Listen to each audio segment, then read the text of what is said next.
For many of these patients, a ventilator can mean the difference between life and death. But how exactly do these work? Taylor Epps spoke with an expert on these invaluable devices.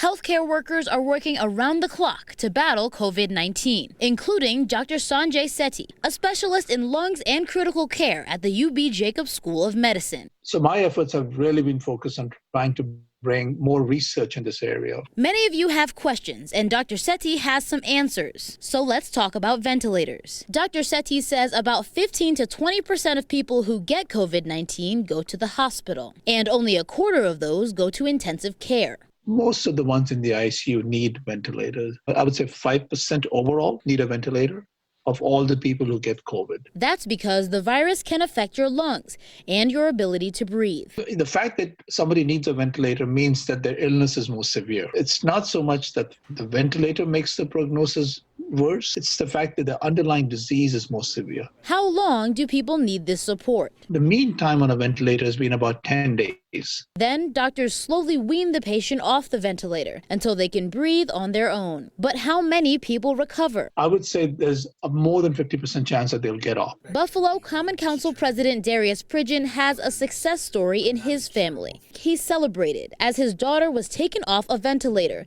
recovering from the virus. People are getting off ventilators, people are going home, and that means there is the ability of the body to eventually fight the infection and recover from it. That's why ventilators are in such high demand. We don't want that situation where we have to make a choice between people or between patients of who goes on a ventilator and who doesn't. And the big question, when will all of this end? I mean, the vaccine is going to take at least a year, so we can't really base our hopes currently on that. But there will be an end to it.